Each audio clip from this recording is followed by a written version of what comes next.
defamation that are currently pending in different courts of law, 5 in Gujarat and 1 in Rajasthan. And I do respect the judiciary. I have a lot of faith in the judiciary, though as we know, the judiciary is not a monolithic institution or entity, and several of us have been unhappy, disappointed, disagree with several judgments that have come over the years and in different places. For instance, I am very unhappy with the decisions taken by the court, as far as I'm personally concerned, but we'll leave that for another occasion. Why am I speaking? Why am I speaking? Because I discovered on the 24th of January that I was the only journalist who'd be named in the Hindenburg research report. It's all of 32,000 words, and I found that I was the only journalist named there. And a few days later, when the rejoinder came from Mr. Gautam Adani's spokespersons and lawyers, I found that the reply was such that it kind of concealed more than it revealed. And I felt it was important for me to give my side of the story and to clarify some doubts, with all due respect to the judiciary. So I will provide you certain facts. I will provide you opinions of others, not my opinion. I will not say whether I endorse or agree or disagree with these opinions. Ravi has one particular case which is currently pending against him. Abir and I, we are involved in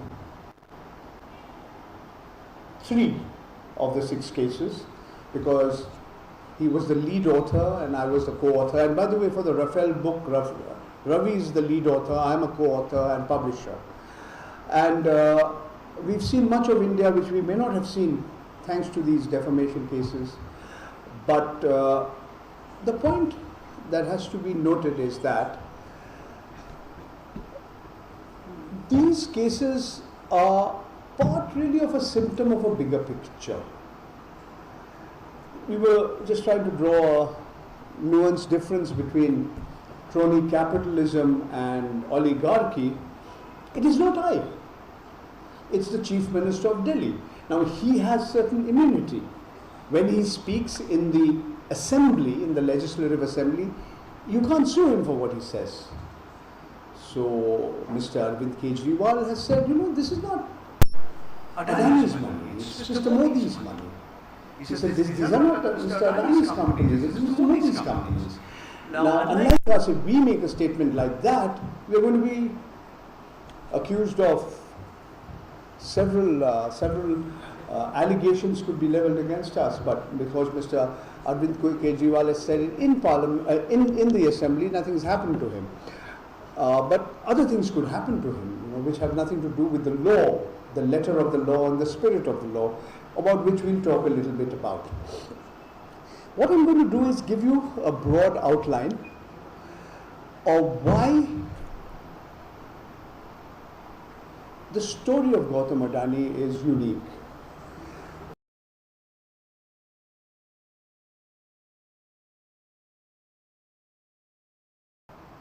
It's worth your while, ladies and gentlemen, to go back to what Mohandas Karamchand Gandhi wrote about why he stayed in Ghanshyam Das Birla's home, on a street which is now called 30th January Marg, because he was assassinated in that place on the 30th of January 1948. But it's very interesting what he says about why he took the help of a quote-unquote nationalist businessman. It's not just the Birlas, it's the Tatas, the Ambanis, and several other business empires and conglomerates that have risen. But you'll notice that their rise has been fairly gradual, spanning decades, several decades. And yes, there have been ups and downs, but I don't think any of these groups, their growth can match that of the conglomerate headed by Gautam Adani. I mean, 20, 25 years ago, nobody knew who Gautam Adani is. I mean, he was just one more trader of diamonds in Jhaveri Bazaar in Mumbai. His family used to own a factory that made plastic products like cling film. And from there, to be ranked the second richest man on the planet, and then the third richest man in the planet, and before that, the richest man in Asia, the richest man in India, is something we've never seen before. I'm not commenting on the merits or otherwise, or how these rankings are done by various organizations. But these are facts. And then, on the 24th of January, came the report of a short seller, Hindenburg Research, and the prices of the shares collapsed. The decline was precipitous. If you look at the weighted average of 7 of those entities, they are the best known of the publicly listed companies in the Adani group. At one stage it had collapsed. It had come down by more than 2/3. Now today you can question this, has the Adani empire fallen? You could argue, no, it hasn't fallen. But if you compare the prices, the market capitalization, yes, there's been a substantial decline. Say from a fall of 66%, now that fall may be 45%, and these numbers keep varying even within a single day. But the corporate empire is not what it used to be. And there's several projects which have been put on hold, several expansion plans that may not take place, and there are several expansion plans that will certainly not happen. So the pace of expansion is no longer going to be the same. But just look at this. Hindenburg Research. Who was Hindenburg? He headed Germany. Many believe he paved the way for Adolf Hitler. A Zeppelin was named after him. An airship with hydrogen. And people advised the makers of that Zeppelin not to attempt to fly across the Atlantic. And a few dozen people died when that entire flying machine went up in flames. And subsequently I learned that here was a person called Nathan Anderson, and he named his firm Hindenburg Research because for him it was epitomizing what he described as man-made, human-made disasters. And his company, as you would have noticed, noted, had quote-unquote short sold. They gambled on the stock market and won. And dozens, more than a dozen companies. And this is the way, he openly says this is the way he makes money. Now, a lot of people have come and asked me, you must have been the people who helped Hindenburg. I said, look, I don't know. I didn't know who Hindenburg Research was all about until the 24th of January, and then I got to know about it. But then I looked closely at it, and if you look at all the citations in that report, as I mentioned, it runs into 32,000 words. There are several articles that have been referred to, which have been written by Ravi, by Abid, by myself, not today, over the last 6 years and longer, almost 7 years. And the citations are there. There are several documents that have been referred to, which I'm aware I put in the public domain about 5 years ago. So yes, the information was all in the public domain. So what did Hindenburg Research do? They added to that information. They visited several jurisdictions that are called tax havens, and they came up with, they not only connected the dots, they provided new bits of information and described it all as the greatest con in corporate history. So yeah, okay, they've hyped up, like you can say that the headline was sensational, but what happened after that was truly amazing. This particular report came out at the time when the flagship of the Adani Group, Adani Enterprises Limited, was about to launch its biggest ever FPO, which is a follow-on public offering of shares to the public. And that's quite a story in itself, how that share issue was. It was about 20,000 crore, how it was subscribed, and then on the evening the budget was presented, it was subscribed the previous evening, that's the evening of the 31st of January, and the spokesperson of the Congress party, Jairam Ramesh, has alleged that a union minister made several phone calls to high net worth individuals and asked them to subscribe to that issue. And he's gone on record saying this. And the names of these high net worth individuals are also in the public domain, and I'm mentioning them to you simply because they haven't denied. They did. But you'll never find out. And I'll tell you why you'll never find out. Because the share issue didn't happen. Who are these names? Mr. Mukesh Ambani, Mr. Sachin Jindal,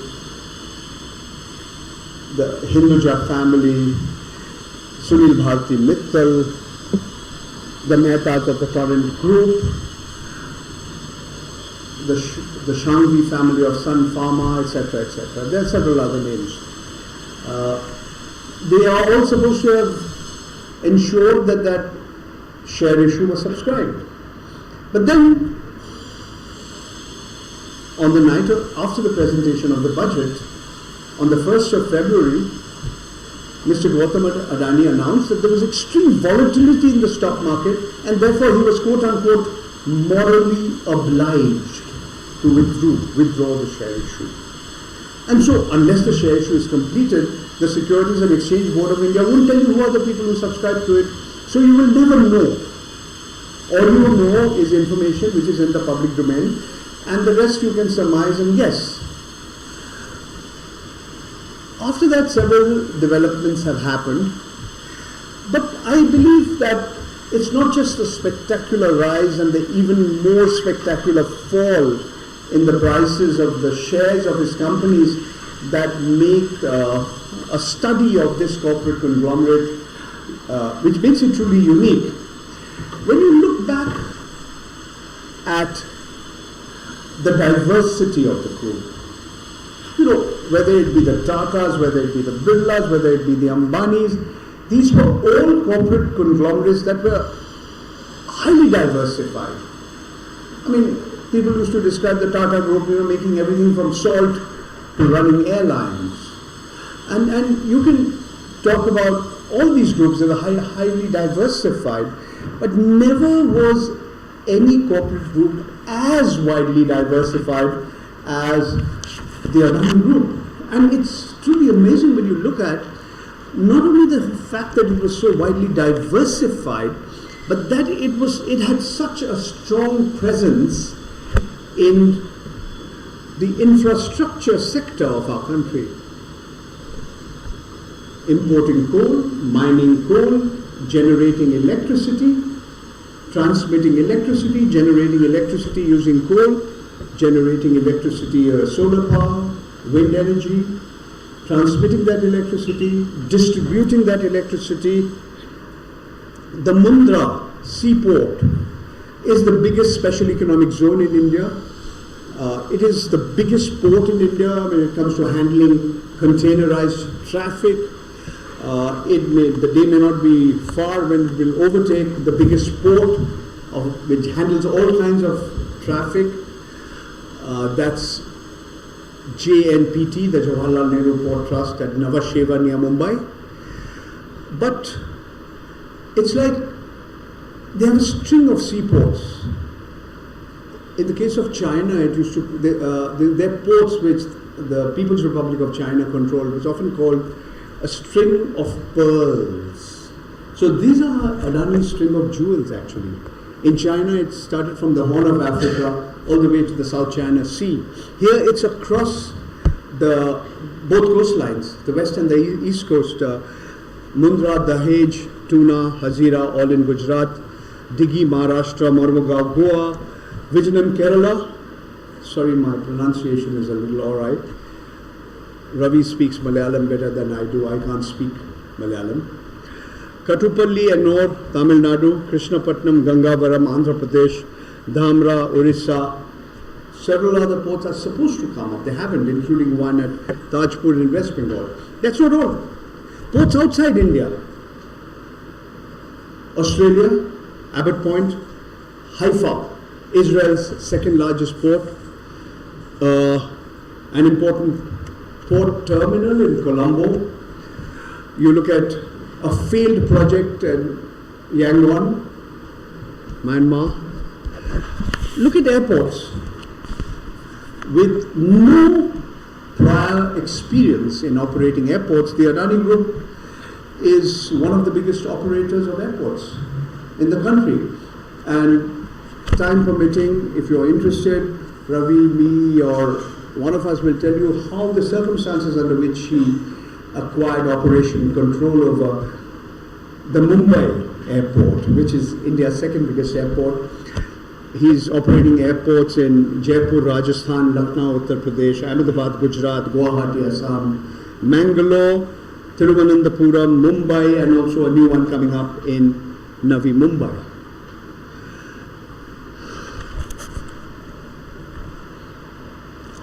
Cargo, agri-logistics. Look, he's the biggest provider of bulk storage services of food grain after the Food Corporation of India. The Adani Group is the biggest generator of electricity after the National Thermal Power Corporation in India. After Coal India Limited, he's the biggest operator of coal mines. He's the biggest importer of coal. He's the biggest provider of gas to cities after the public sector Indraprastha gas. I won't get into all the details. He has dozens of quote-unquote green projects, media, NDTV, cement. Overnight he became the second biggest producer of cement in India when he acquired control over the Holcim, the Swiss Holcim Group's interests. The oil that you use to fry your food, Fortune brand, the biggest in India. All India market share close to a fifth. Particular states it has a dominant presence. Do you know most of the apples that you eat, whether they're imported? UAVs, also called drones, Mr. Adani's group, small arms, data centers, warehousing facilities. Certain projects haven't taken off, including the coal to plastics project, copper smelting, iron ore, alumina. The list is too long. I must have left out a few names.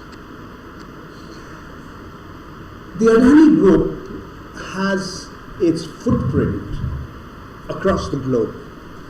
It has close associates working out of China, Taiwan, Singapore.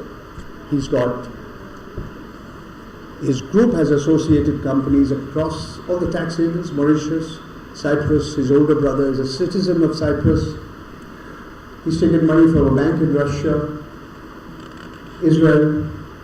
But importantly, the Adani Group's activities are not only related to a failed project in Myanmar. You could argue that the manner in which he is executing projects in our neighborhood, Bangladesh and Sri Lanka, raise a whole lot of questions, and I'm sure my colleagues will elaborate on this point. And this is hardly the first time. He's been involved in various scandals. Ketan Mehta, stock market scam, right here.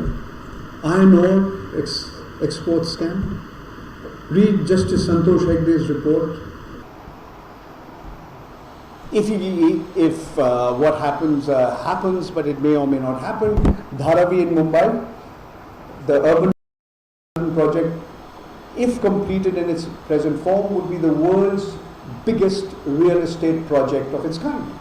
In Australia, he was supposed to set up the world's biggest greenfield coal mining project. It didn't happen. It's about a fifth of what it was originally envisaged. So, when we look at a group like this and contextualize it in the way oligarchy is working in India, it throws up several issues, several questions.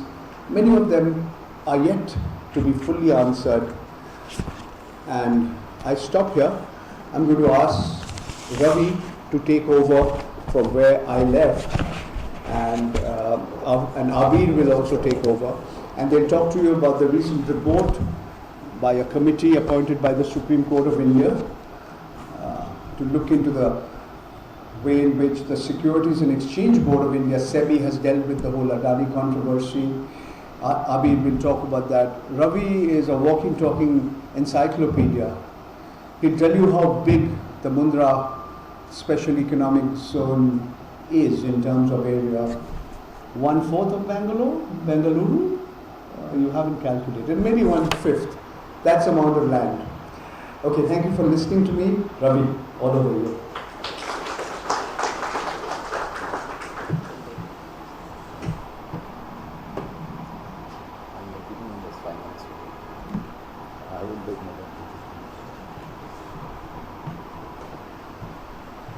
Good evening, ladies and gentlemen, and thank you so much for coming here, and thank you so much for giving an opportunity to be here.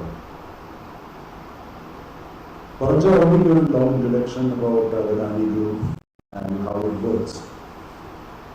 I'll briefly say that the Adani's growth, how the Adani Group became so big, so large in the next few minutes.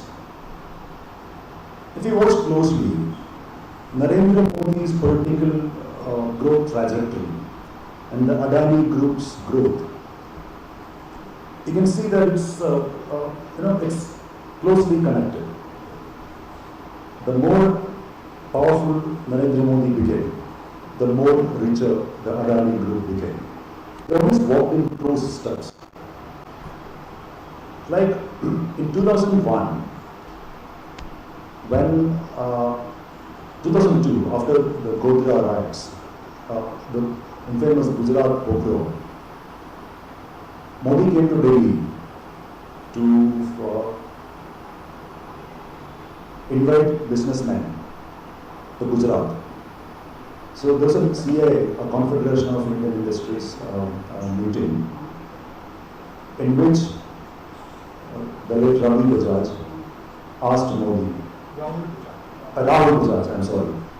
Rahul Bajaj asked Mr. Modi, what kind of confidence you are giving to businessmen with this kind of social atmosphere? Modi got angry and walked off the stage. He didn't answer, he just walked off the stage.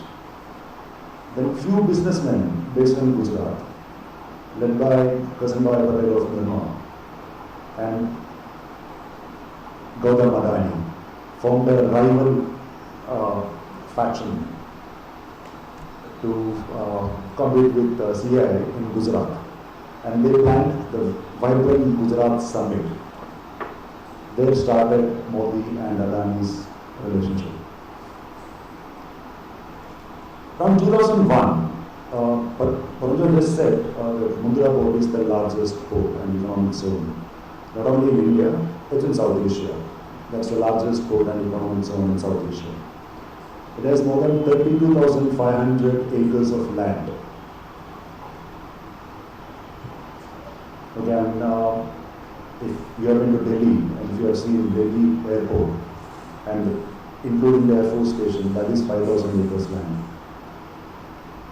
So you can easily, it's almost 6.5 times bigger than that.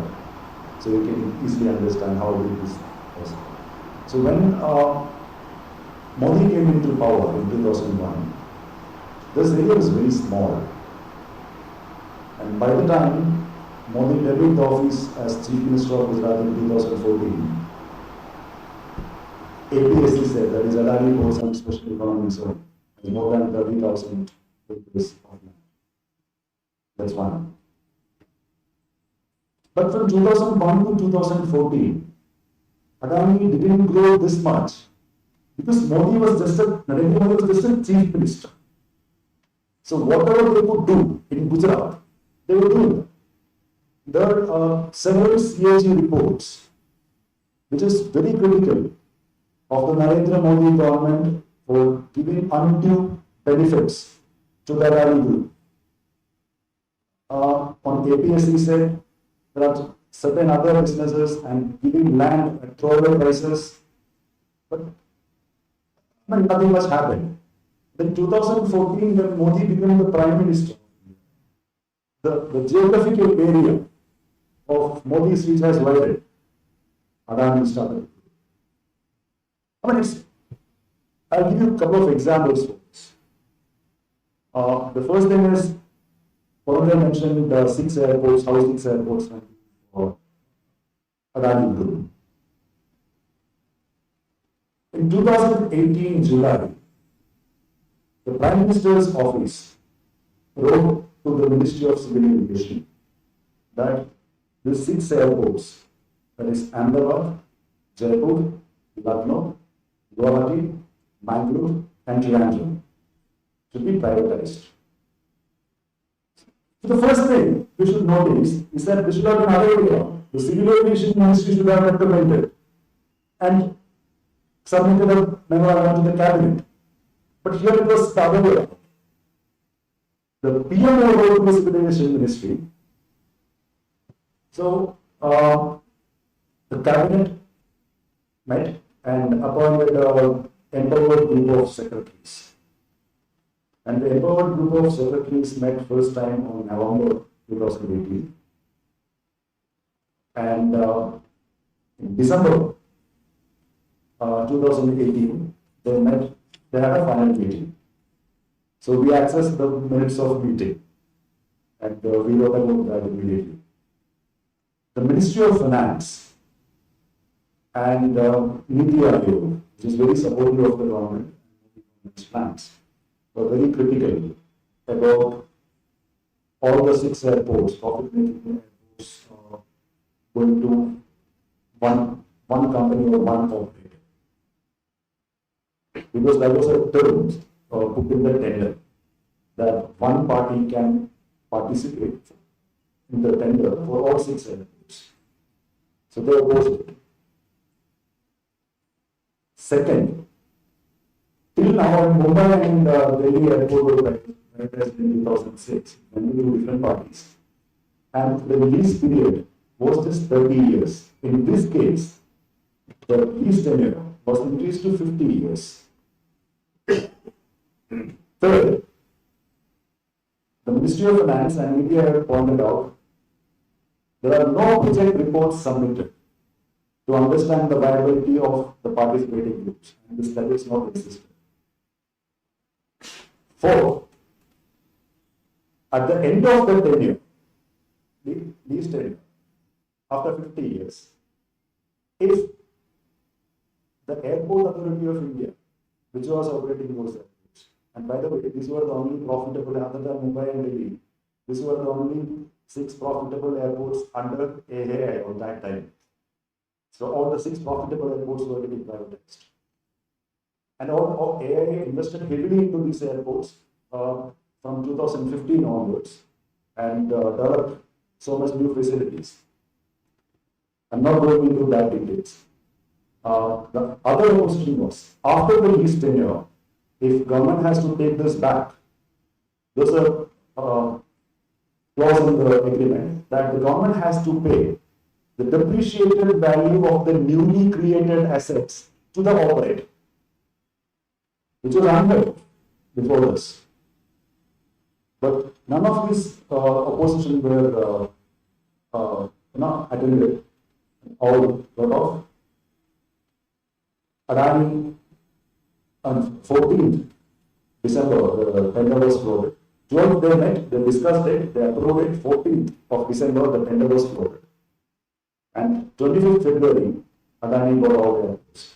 19, 2019.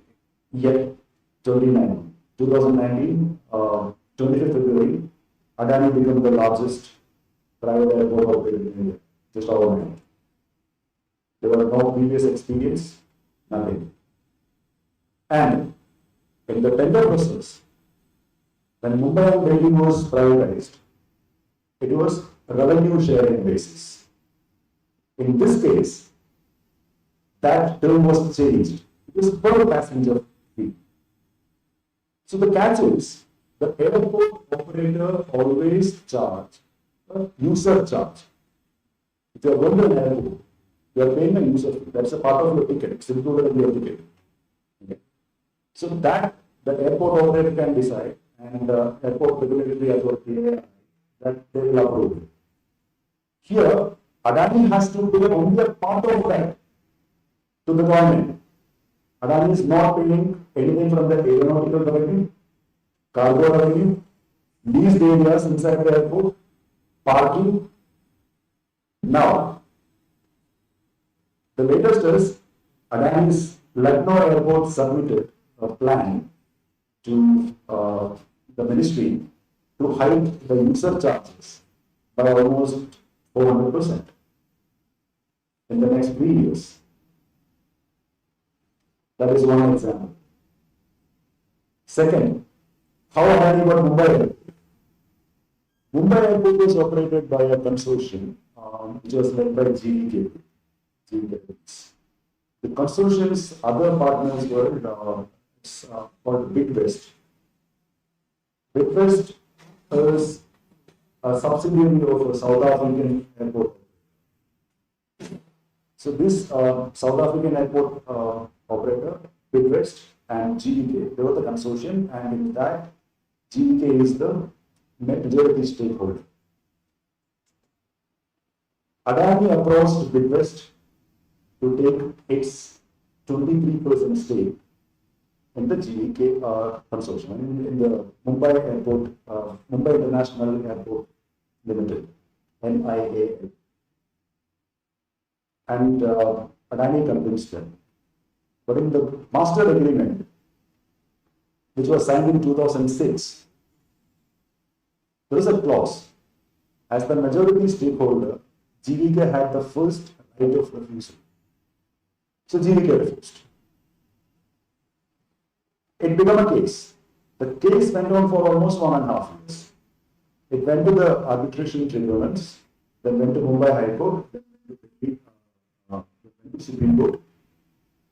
Then again went to Supreme Court, again sent it back to a tribunal, arbitration.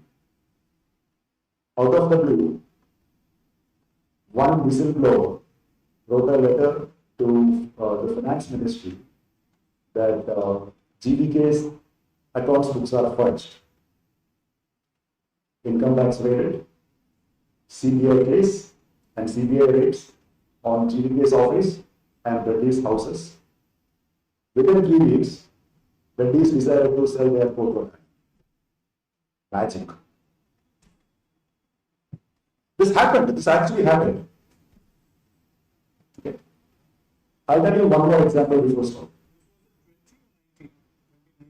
This was 2020 and 2020.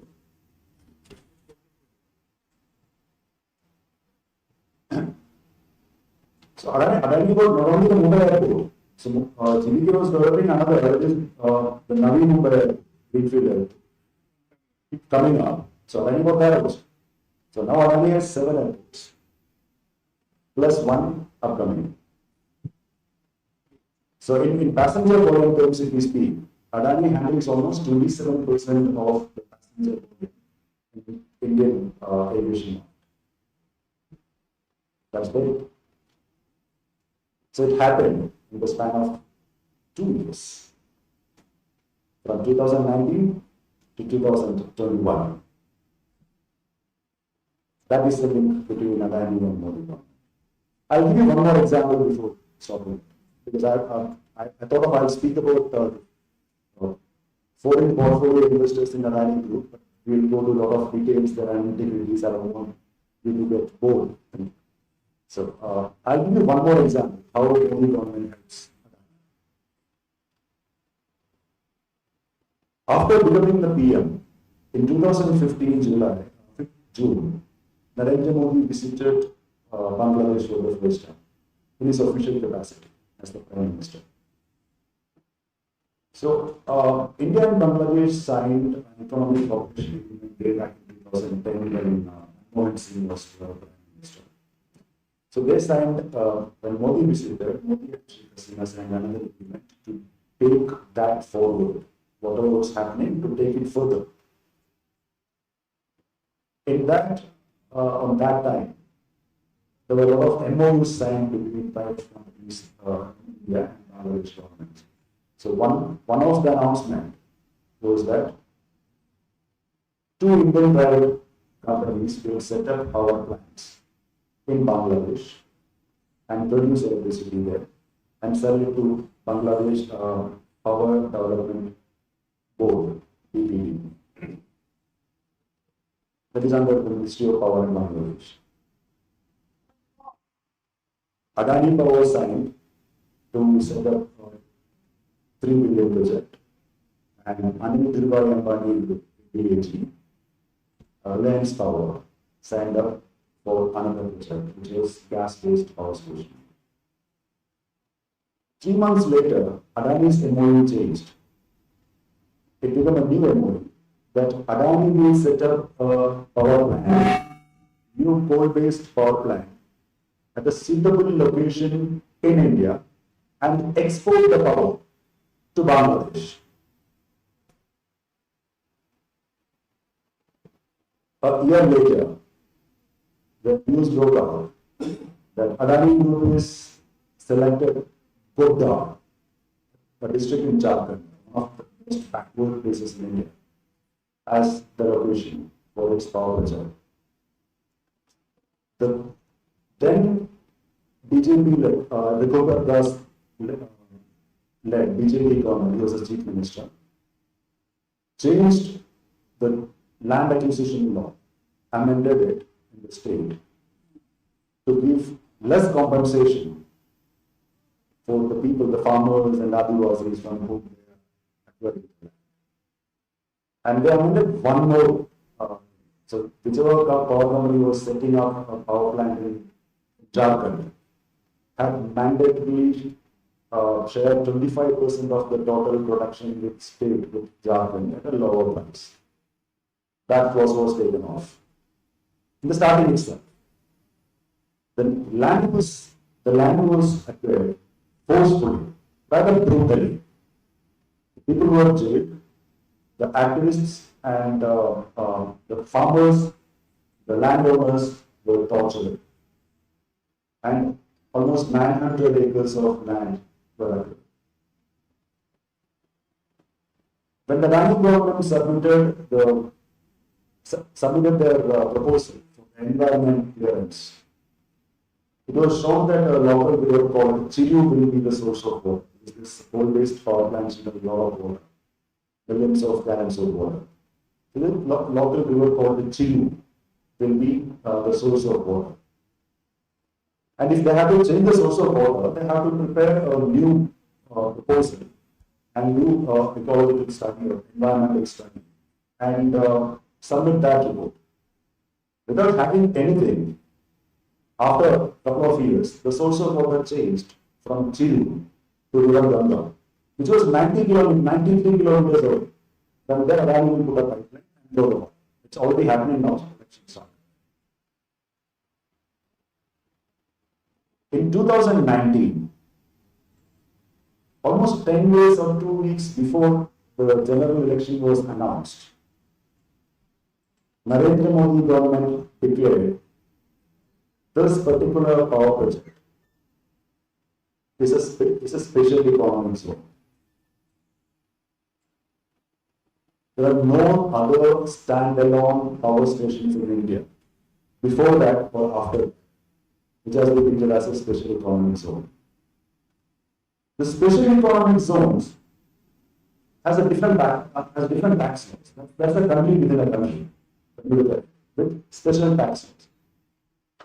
So in the case of special economic zone, Godda, giving the status of special economic zone to Godda, and again, Adani didn't have to give a single penny in any of the equipment Adani import.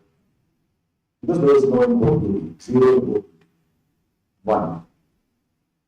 Second, Adani doesn't have to pay any kind of tax, whether it's sales tax, GST, including the environmental tax, because import 5% there is a pollution cess.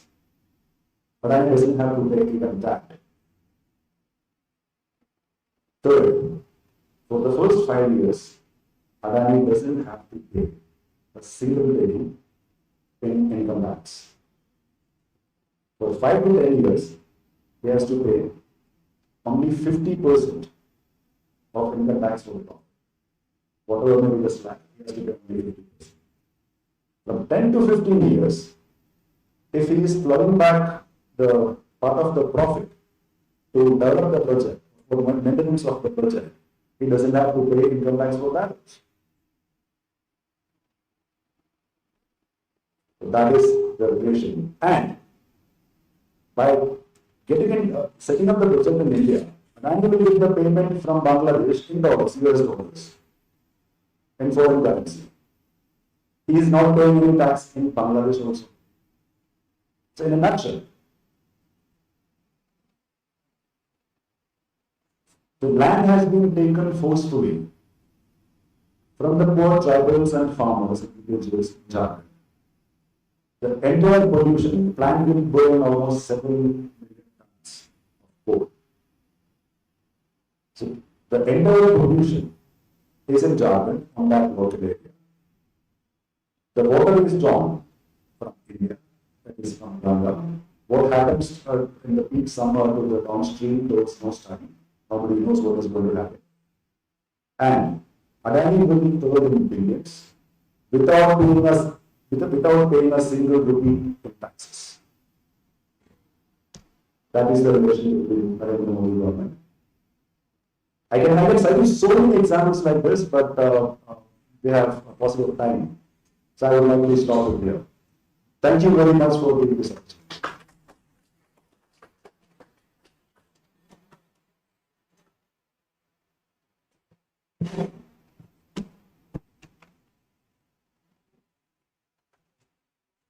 Hi everyone, thanks for coming and thanks Bangalore Collective for inviting me to join this panel at the last minute.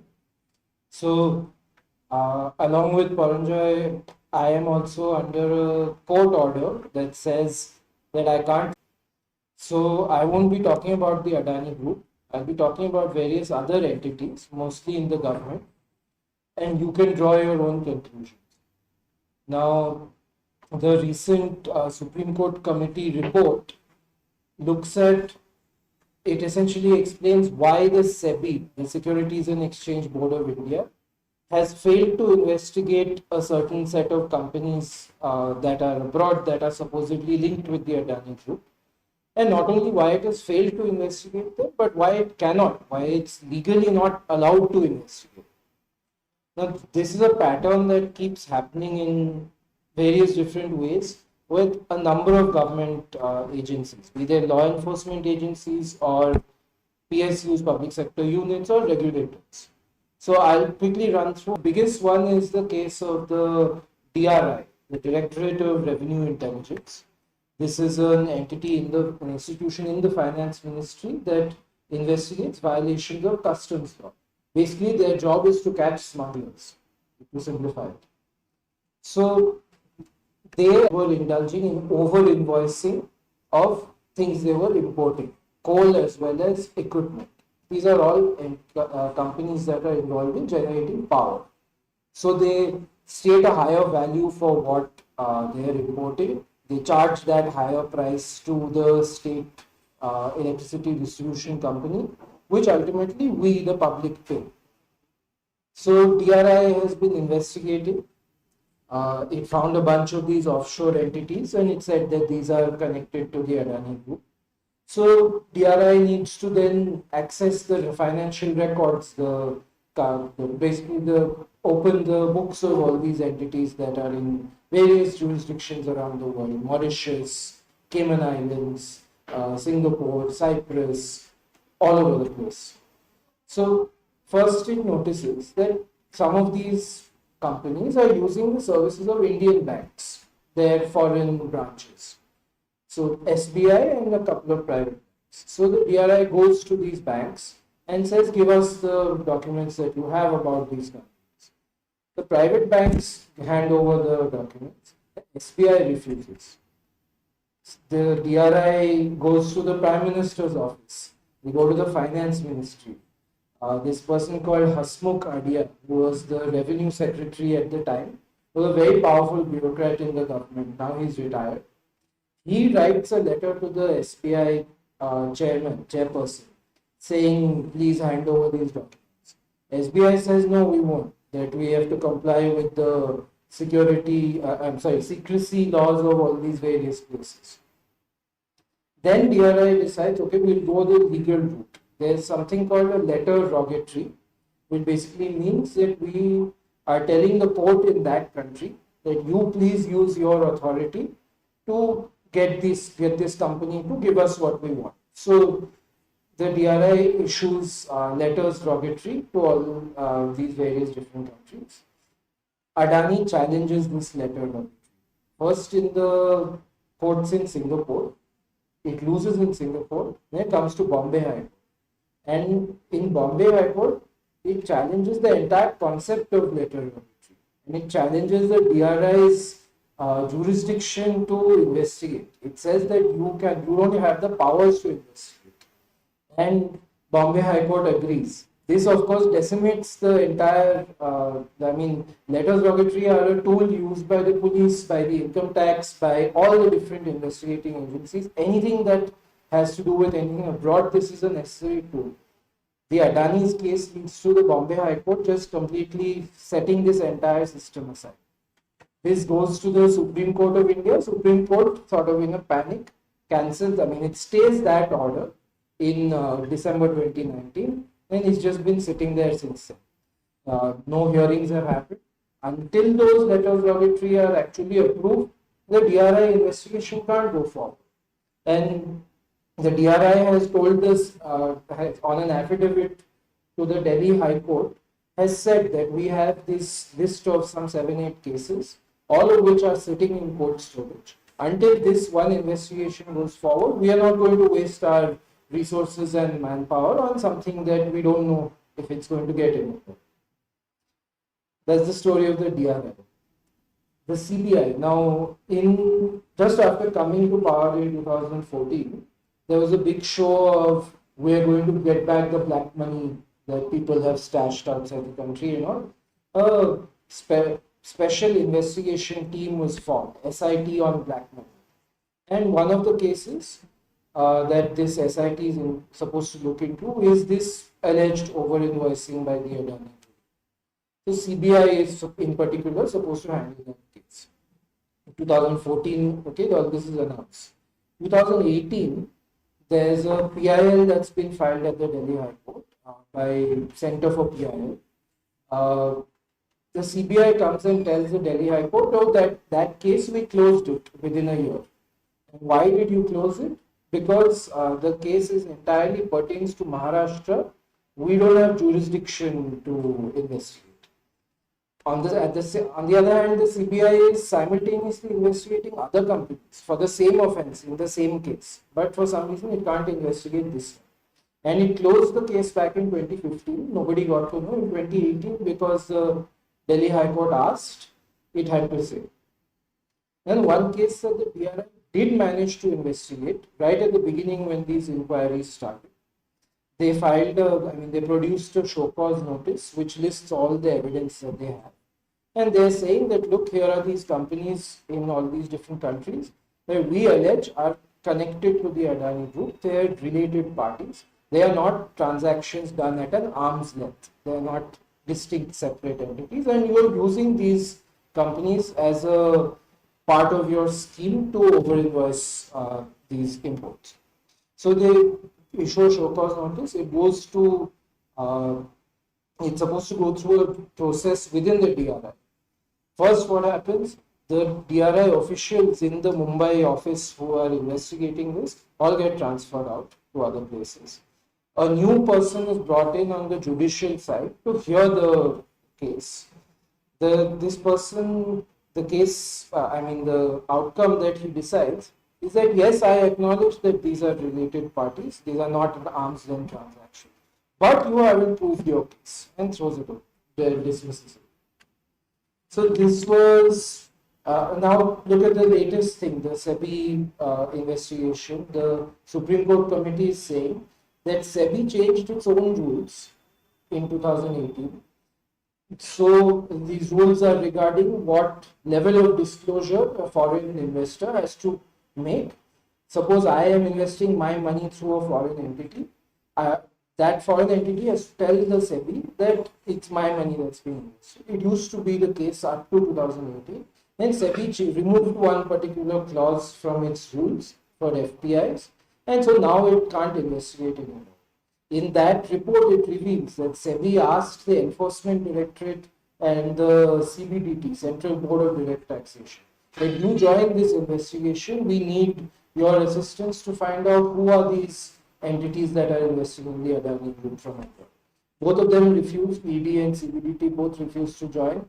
The ED even said back to the DRI that more interesting is investigate these Hindenburg fellows. Who are they? Why are they shorting the stocks and so on?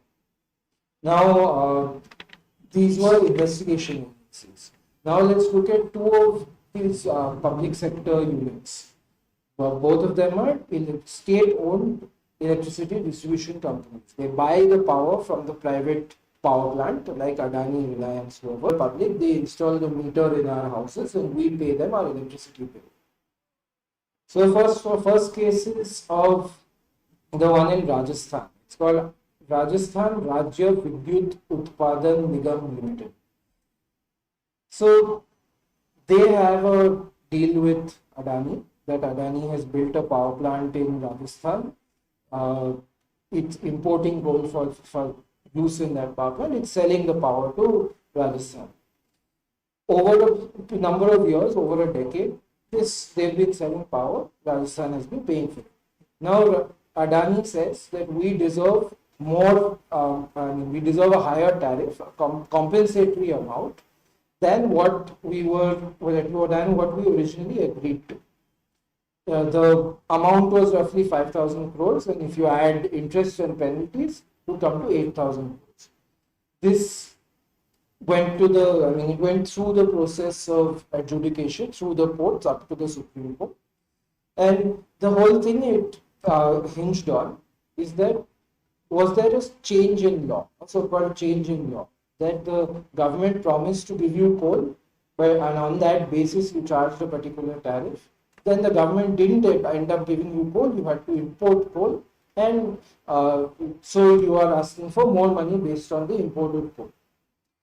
Now, this whole thing hinged on that, did the government actually promise to give you coal or not? And if it did, was there a change in law? Now this Rajasthan Discom, it's very interesting. The first 4 years, effectively they lose the case by them. They sabotage their own case. They produce a document saying that yes, we did promise, yes, there was a change in law. Then after losing the case, effectively arguing for the other side, then they come back and they change their mind and they're like, no, there was no change in law, we refuse to pay. Of course, the Supreme Court and all the courts below it cite that exact document that you have admitted it. Now what's your case? Gujarat Urja Vikas Nigam Limited. Same deal. The case is worth 11,000 crore this time. Again, compensatory tariff about the price of coal. Here it reaches the Supreme Court, and the Supreme Court gives a verdict that Gujarat has to pay 11,000 crore. Gujarat makes a curative petition. The curative petition gets admitted, which is a significant thing. Most of the curative petitions don't get admitted. You are saying to the court that you made a mistake in your legal interpretation and please look at it again. And 5-judge benches, constitutional benches assembled for this.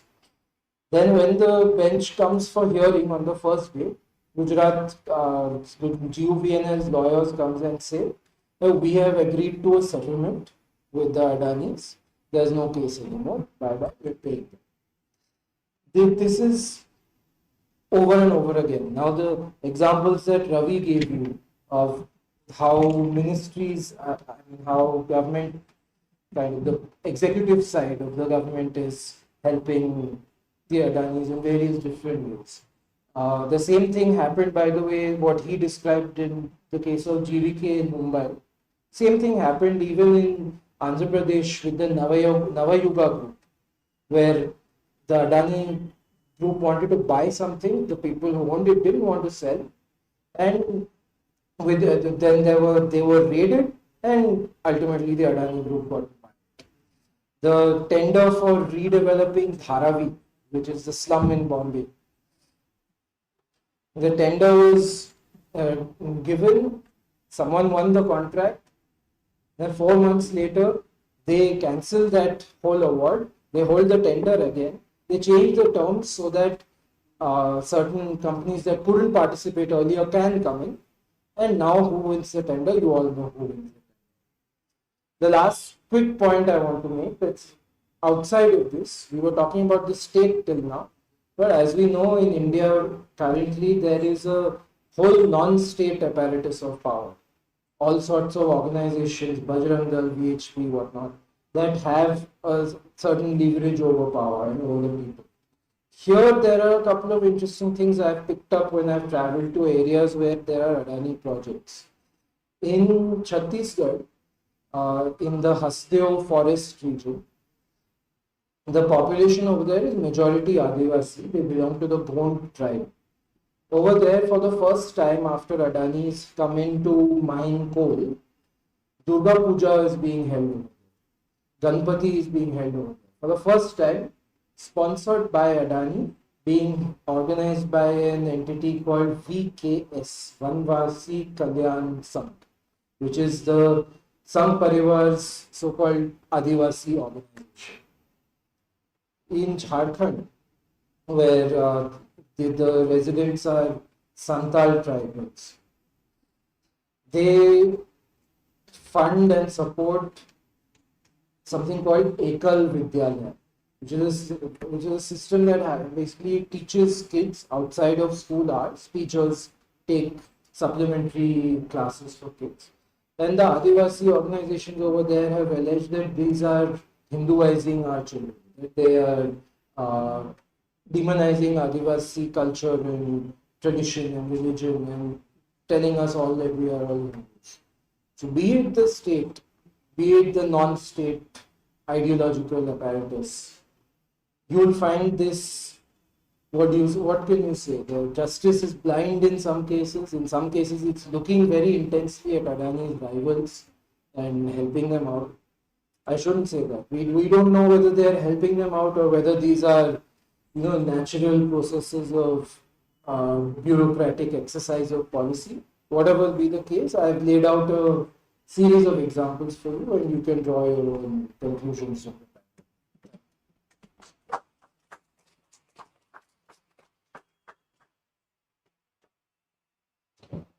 Thank you to all three speakers. As I said, what we'll do now is we'll have a small round of dialogue and interaction amongst the kind of context setting that they've done already, and then we'll open it out for Q&A, and we'll pass around the mic. So if you could just raise your hands, we'll be there. Yeah. So.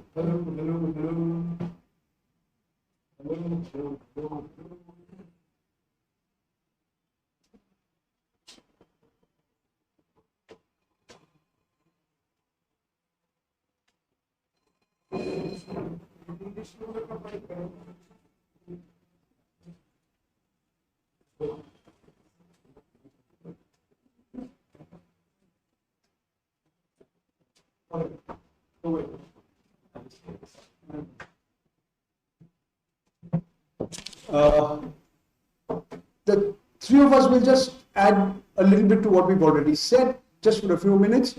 But before that, I want to make an announcement.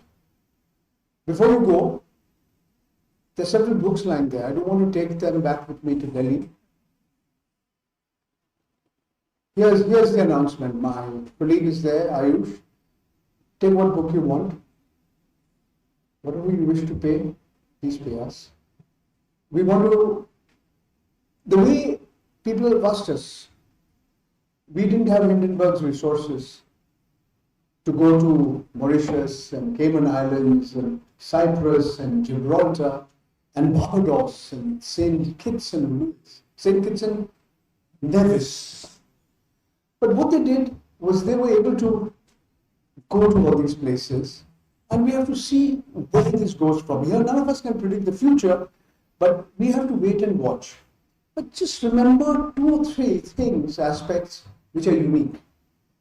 Go back 2013, late 2013 and 2014.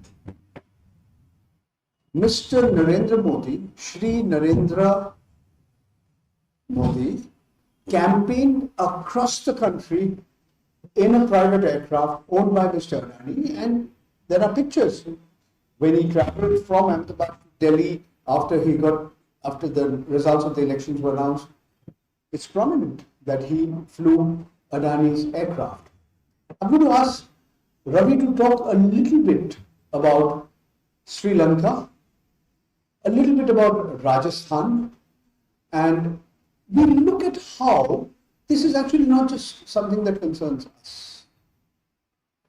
I mean, when you have a person who is the second richest man in the world and the third richest man in the world, his activities impact the lives of large numbers of people across the globe. And the way our legal system works and the way our legal system does not work. I mean, look at the so-called expert committee appointed by the Supreme Court of India. Here is a committee that is telling the Supreme Court of India this is how the law can be interpreted. We always thought that was the job of the court. But the expert committee has volunteered this information. The expert committee has told SEBI this is how your rules have changed. So the critical terms, related party, beneficial owner, they used to have a term called ultimate beneficial. Mr. Gautam Adani's older brother, Vinod Adani. Is he a related party or not? And then finally you have something called the minimum public shareholding. What do you do when these rules, which are supposed to protect the interests of ordinary investors, the public at large, themselves are turned upside down, and it can be shown to benefit you? Why am I here? Many of you may be aware of the circumstances under which I left the position of the editor of the Economic and Political Weekly, and it had a lot to do with an article I wrote where we pointed out not only how the rules had been tweaked to help one particular entity the most when the rules pertaining to power projects in special economic zones were changed. But that was not all. How is it that government departments, they were processing an application for refund of customs duties to the tune of a little over 500 crore rupees without first checking whether the duty had been paid? You pay more money to the income tax department and then you apply for a refund, and if the income tax department agrees that you have a genuine case for a refund application, the money comes back to you. But you first pay the duty, isn't it?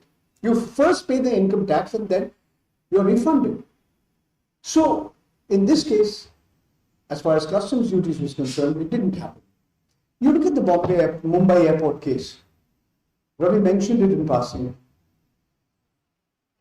The GVK group, headed by Sri GVK Reddy, Income Tax Department, the Serious Fraud Investigation Office, the CBI. These institutions, they're supposed to be law enforcing agencies, but they've actually become tools to target particular persons. The question we're asking, why is it that after the Ambanis Mr. Mukesh Ambani and his associate, Mr. Mahendra Nahata, they gave this interest-free loan of 400 crore rupees to the entity that controlled New Delhi Television. What happened in 12 years that you suddenly had the ownership had to change? These are questions which I believe are important. Hagiographies have been written about Mr. Adani. We hope all of you will read our book as and when it comes out, because we've just given you a glimpse. There are lots and lots and lots of stories that have not been told, and I think need to be told. Mr. Gautam Adani was in Taj Hotel when Mumbai, the terrorists attacked them. Mr. Gautam Adani was kidnapped. And the generous man that he is, he forgave his kidnappers. When Mr. Gautam Adani was asked by Mr. Rajat Sharma, who owns India TV, a company he had invested in, please tell us the secret of your success. And he uttered the same word thrice. Mehnat, mehnat, mehnat. Hard work, hard work, hard work. He says, you know, it's thanks to Mr. Rajiv Gandhi's policies of trade liberalization. He thanks the Narasimha Rao government for the policies of economic liberalization. He has very close association with several serving and former chief ministers. When Mr. Rahul Gandhi was asked at a press conference, your chief minister is sitting in the same, sharing the same platform with Mr. Adani, and here you are, you know, calling him all kinds of names. And he says, look, if a chief minister, if an industrialist goes to the chief minister, promises that he's going to invest 65,000 crore rupees in his state, what will he say? No. So you have, I mean, he's there everywhere. In Naveen Patnaik's Orissa, in Mamata Banerjee's West Bengal, in the DMK's Tamil Nadu, in YSR Congress's Andhra Pradesh, not to mention Chhattisgarh, Madhya Pradesh, Rajasthan, and of course Kerala. We talk more about it, but Ravi. If you speak about this around human is only days. So this 2 hours is too little. That's why Ranjan is not able to stop. I really want to see, Adani just mentioned power plant in Rajasthan. So normally people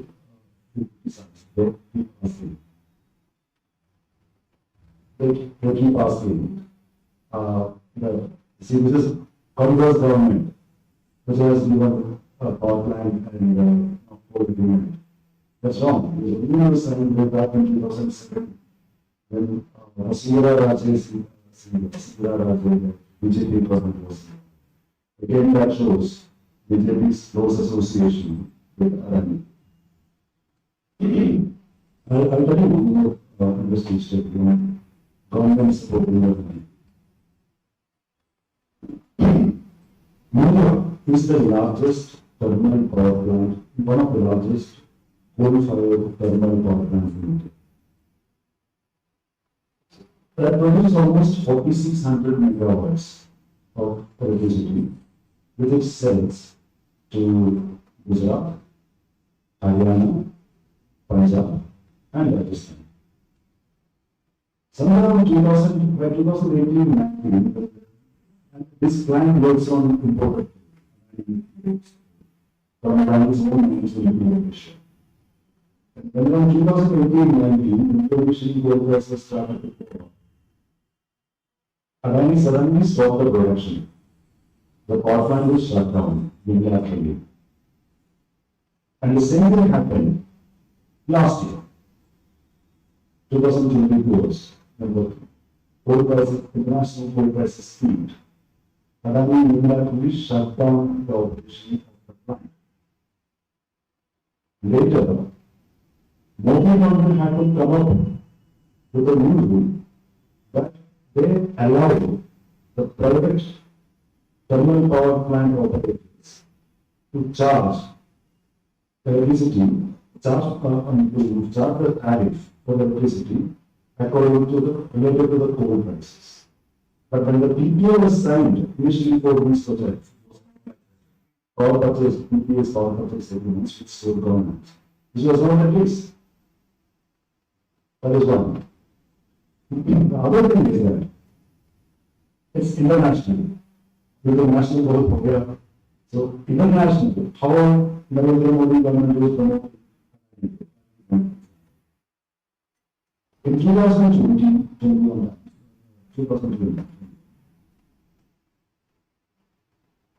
the trade unions in Sri Lanka started protesting asking the Mr. Rajapaksa one of the allegations was that the government is selling one of the projects, Colombo port is a major operation. But if we look at the container traffics, this is the seventh largest in the world. Colombo port is a major, and it's a depot. So the bigger ships can run over. 2020, this union started protesting because they said the Rajapaksa government is trying to sell one container terminal, the Eastern container terminal, which was already constructed by somewhere around 40% to the Adani group. And the port was shut down for 3 days. The entire trade unions, not only port unions, port trade unions, the entire trade unions in Sri Lanka started protesting and protesting massively. The government had to back. So we started an investigation on this. Then we accessed the cabinet memorandum submitted by the then Minister of Port of Sri Lanka, that Rohita Abhayagunadattana, was his name. He said submitted to the parliament. And it clearly states, as recommended by the government of India, we request the government of Sri Lanka to approve that this terminal should be handed over to the consortium led by the Adani Group. So the question is, who is Adani Group for the Modi government to officially recommend this thing? Why the government did not recommend the name of Concord or JNPT for that matter? Why are we Adani? It's actually a violation. It's a constitutional violation. It's a violation of Article 14. It's giving privilege or special privilege to a private entity. It is wrong. I want to add something. I can see some people are smiling. If only it was as funny. Sri Lanka then, the former head of the electricity board is imposing before a committee of MPs, parliamentary committee. And he said, it's supposed to be a government agreement, but I've been told we should give it to Mr. Gautam. So he, Mr. Adani's companies, they deny, they're telling the neighbor. Mr. Rajapaksa's office says, no, this is not correct. And the Salon chairman says, yeah, there is something on the record, and I must tell you that day I was very emotionally disturbed.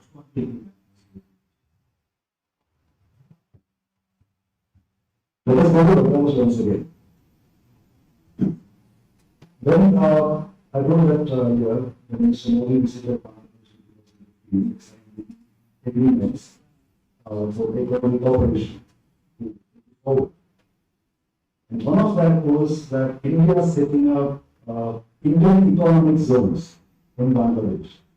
This is actually an exclusive. First time we are saying we did not publish this story, but still, we are just sharing with you. Now, the documents has come out. There is no tender, nothing. The largest of the economic zone, I think this is Indian economic zone, funded on Indian credit line given by the Exim Bank of India, which is owned by the government of India. The taxpayers' money to develop set up economic zone for Indian companies and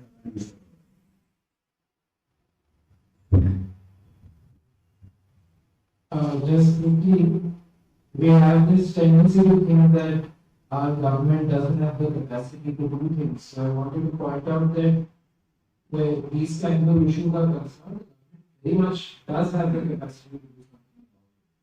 We all remember the whole scam from the Manmohan Singh era. There was a huge scandal, it reached the Supreme Court. Supreme Court cancelled some 140 coal mine licenses, not licenses, but MDO, mine developer and operator licenses that have been given to various companies. Surprisingly, after all these licenses were cancelled, they said that you have to reallocate them using a fair and transparent process. Except these three Adani coal mines. Before the Supreme Court case, during the so-called coal scam, Adani had got those mines as the licensed MDO. Afterwards also, after this whole exercise, those mines are still with Adani. Another much smaller example came to just yesterday. This is about over-invoicing. Our government has the capacity to catch over-invoicing even before it happens.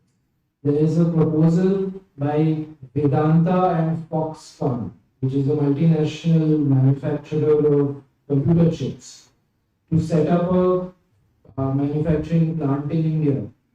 And just yesterday, the news came out that the Ministry of Electronics and Information Technology, MeitY, has cancelled the bid made by Vedanta and Foxconn, saying that you have overstated your costs by 10 billion. That you are saying it will cost 18 billion US dollars, where actually, according to our due diligence, it will cost 8 billion. So just to say that don't think that the government doesn't have the capacity to catch these things, to stop these things. It's, for whatever reason, it doesn't. I think we open up for questions. We can take questions. Yeah, we take questions. Yeah. And the request would be that you can just identify yourself and ask the question if you want to direct it to any one of us, otherwise one of us will answer you. Take a couple of questions together. One second. As you wish, as you wish. Yeah. Why don't you want? Yeah, I will be. So anybody have questions? Please raise your hand.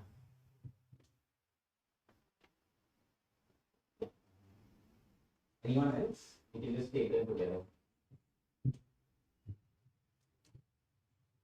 So, just to play the devil's advocate, not that I'm a devil, could be, but not in this particular case. So, see, a lot of this is, it appears to me that a lot of this can only be fought politically. Because in some ways, as you correctly said, this is the nature of how business has been. Maybe this is a spectacular case of it, but nevertheless, it's one point. And what's your reaction to that proposition?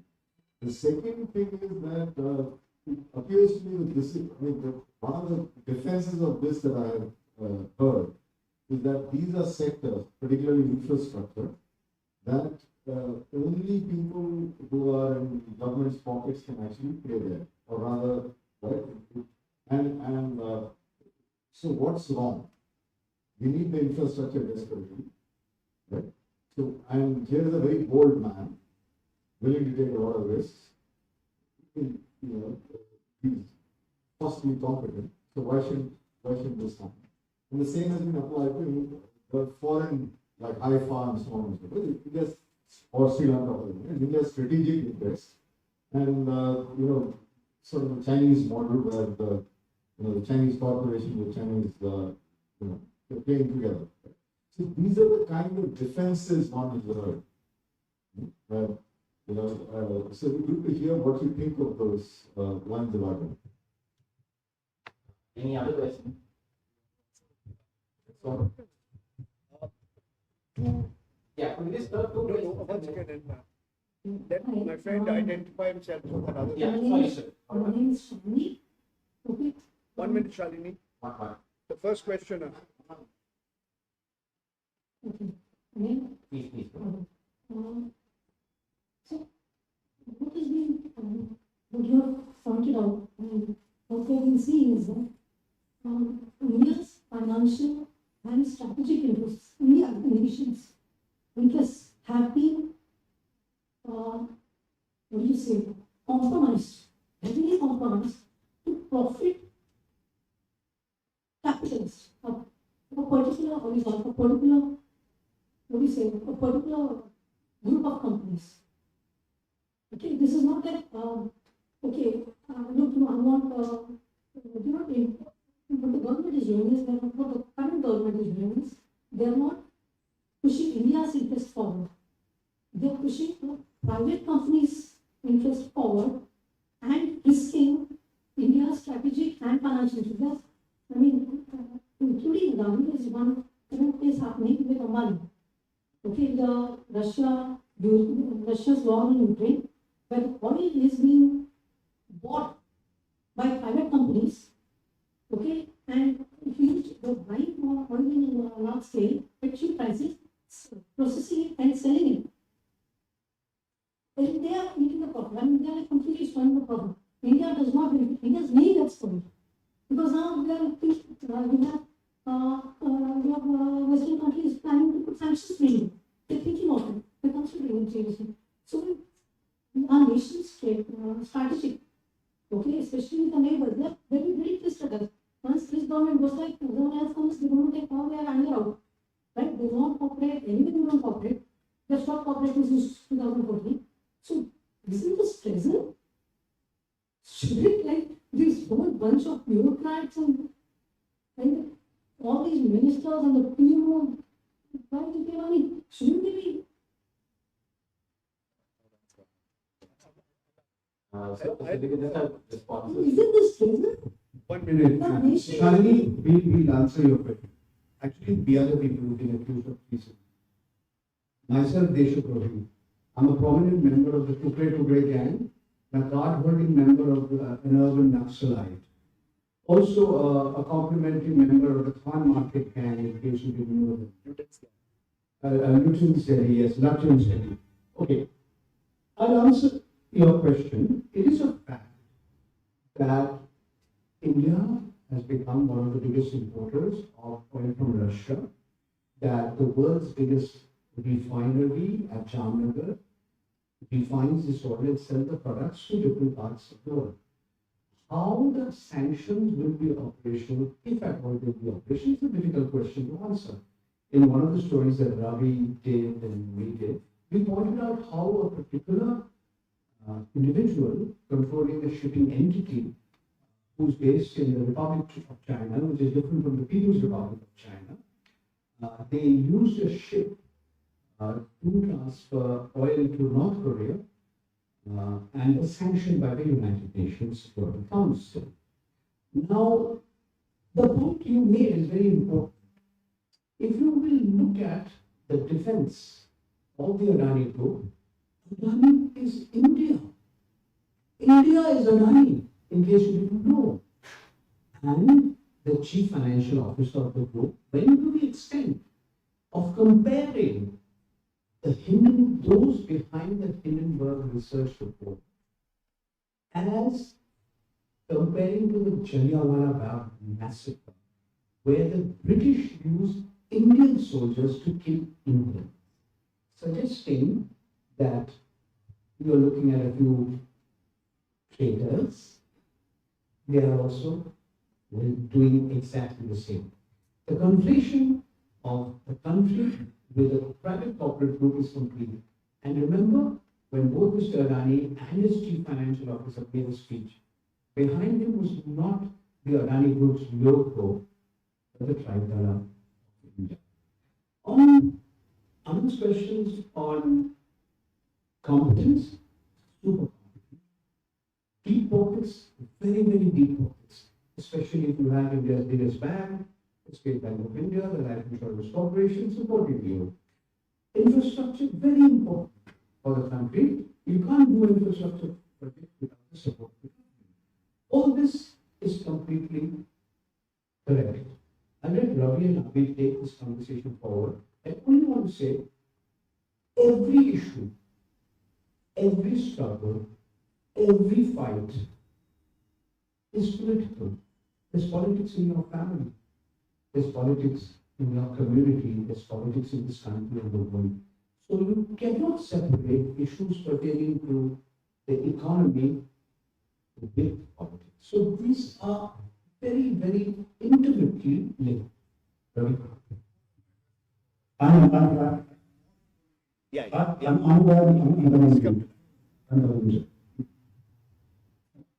Your question was very interesting, actually, that infrastructure is very important for the country and very few people know it. Do you remember when the first private toll road started in India? And how many privately operated toll roads are in India? NHAI started BOT model way back in late 90s, right? And many of them completed their concession period, many of them still going on. Adani is now the only player in infrastructure. How many privately operated, privately owned and operated power plants are there in India? Almost 60 of them, right? See, here you have to understand Adani's business model. What Adani does, if he buys something, he take it, and the government helps him to capture it. That is one way of doing it. Second, if you look at most of Adani's acquisition, what he does, if a group is in financial trouble, Indian banks refuses to give the loans, or it goes to NCLT now. In that case, in the case of, if the company goes to national NCLT, they are lost to them, or is NCLT. So if it goes to NCLT, in most of the cases, there should be at least 2 to 3 bidders, right? And there will be 3 bidders, 2 will withdraw, Adani will be the only one. The project will go to Adani. So there's a specific modus operandi going on. And this started only after 2014, not before that. Right? And the Pradesh case. Adani's financial strength. What is the total debt of Adani Group? If Adani Group default on loan repayments to any of the banks, you understand that the Indian banking system will collapse. It will be a mess. When a private company collapses, government might not help.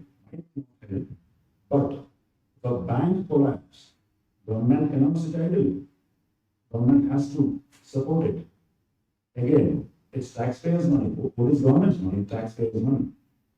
So the question is, why government is trying to protect? Why the government is trying to protect one private business group and promote one? Now, Adani operates almost 14 ports in India, right? Ports are monopolies because ports are not located in every 5 kilometers. I'll explain it a bit more differently. Last.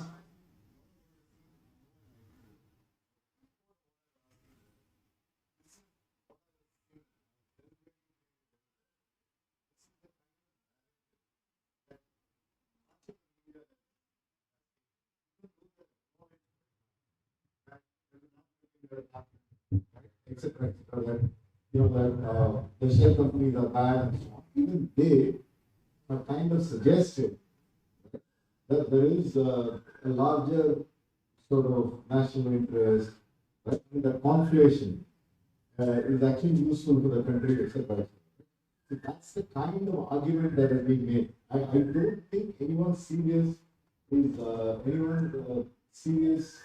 believes that the kind of collusion you're talking about is not real.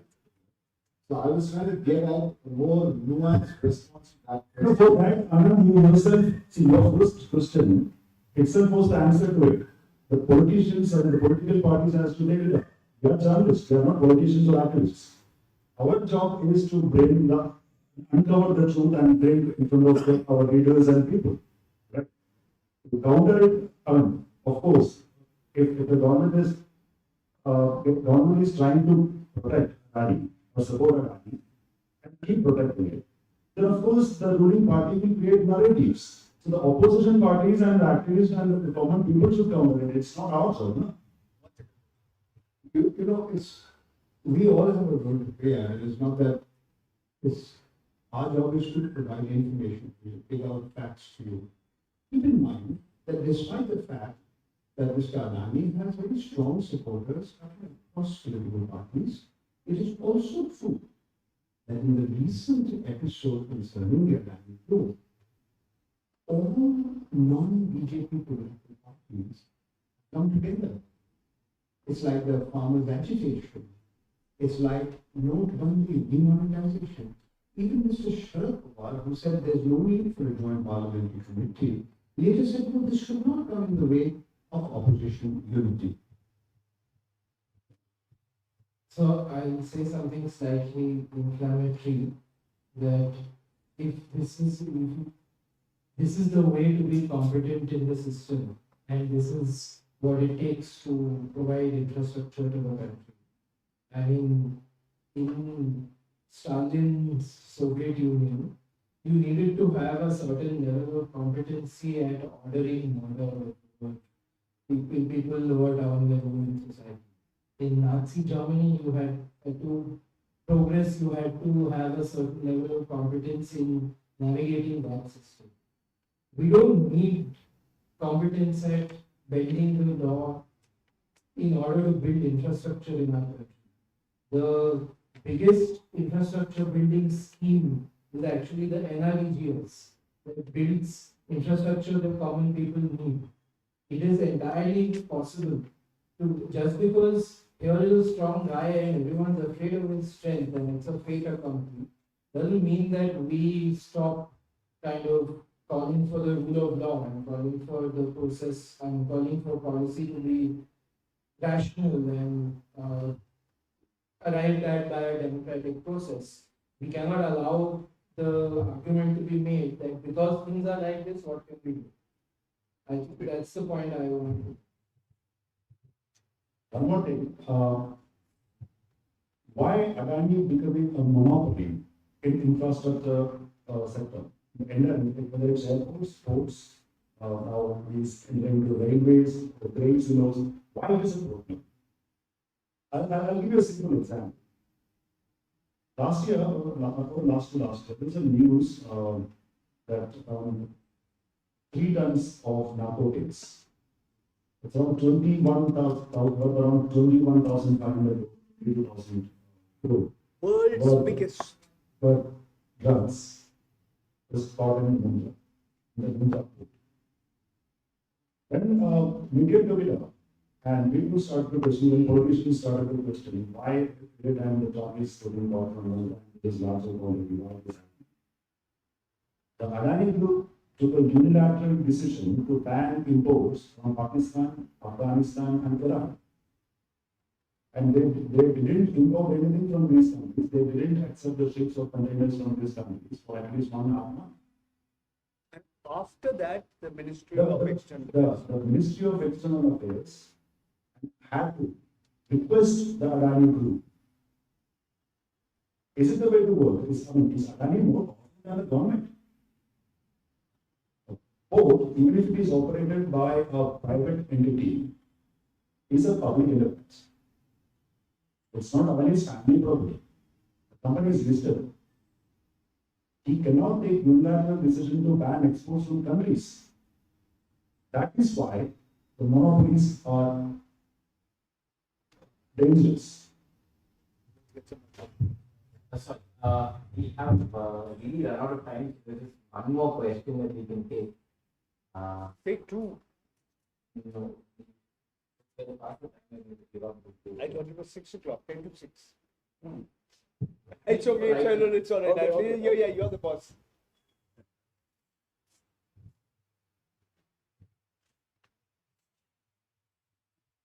My name is Sudhanshu Mohanty. I'm a retired government servant. First, congratulations to all three of you for an excellent presentation that you have made here. And I didn't raise my hands when it came to me, or when you started looking at me, because my question is directly not related to this big business oligarchy. I'm reminded of the oligarchs of Russia and all that, apart from the oligarchs that we have created in our land. But I was only wondering, it's not your book, Blind Lies. And when Ravi was giving a presentation, I was very carefully listening to the dates. December 2018. It materialized in February 2019. I'm talking the reports and all. I've been really wondering, and this is the kind of nice observation from reading the book, your book very, very closely, that you really slogged for 5 years. That, and this is my thought. I've been wondering, and I've been wondering for quite a long way, that if Rafale deal could have gone through in August 2016, when it was signed with the French person and all that company, and subsequently, unless it was decided in the Supreme Court's judgment of December 2018, if I remember it right, do you think all these things that have happened, including the hasty implementation of GST, including all the things that followed, the nationalization of, demonetization, which happened in November 8th, 2016, and subsequently during the COVID period that we saw, the things, the migrants and all that activity, or even the PM cares, those funds would have been created. And this is just a thought. I don't know, because you people know you have worked here, you have worked in the other sector, the economic sector, whether my thinking is right. And secondly, what do you expect actually when I was listening to your responses to the questions raised here. When the fence starts eating the crop, who can stop? Who else can help? And the third is, I would like you to elaborate a little more on the partition that mines in Australia. And since I have some rudimentary acquaintance with the environmental clearances, you talked about the green project, you mentioned only in passing. I would like to ask you if you could elaborate a little more on the project as what has happened in Australia, and particularly the kind of uproar which has happened subsequently, because I haven't seen in the Indian media, not much of a news. Thank you. Thank you. Please go. Thank you so much for your good words and kind words about our book. Answer to the first question.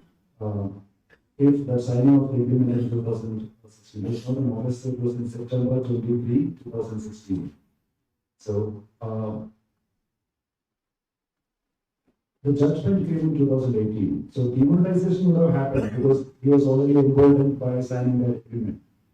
And GST regime rolled out on 1st July 2017. So, that also would have happened. 16, November 8, 2016, GST regime rolled out on 2017, July 1st, 2017. So that too, anyhow, but if First of all, we have to understand the Supreme Court order on Rafale, it was not given a clean sheet to the government. The petition, the main petition was filed by Prashant Bhushan, Mr. Arun Shawri and Mr. Yashwant Singh. Their petition was that the Supreme Court should ask the CBI to file investigation, start an investigation and file a charge sheet. That was the case. So the Supreme Court refused to do that. Supreme Court didn't give any clean sheet to Rafale deal as such. The case was not that. People get confused with it. That is one point. And if Supreme Court had ordered the investigation and if a non-partisan investigation had happened, then things would have been different. Yeah. Second, in the case of Carmichael Mines, it started in 2010 and it's still going on. So, I mean, few sentences we cannot explain. It's a saga. So we can have in some communication because other ideas. So that's also. Thank you so much.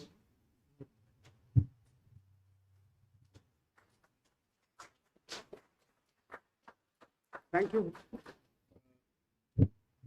Closing remarks. Thank you very much, St. Joseph's College of Law. Thank you, ladies and gentlemen. It's been an honor and a privilege.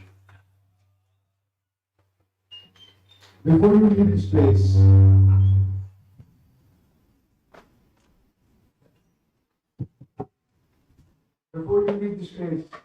please take something with you. We are accepting 2,000 rupee notes. Okay, good evening everyone. On behalf of St. Joseph College of Law, Law Development Committee and the Guru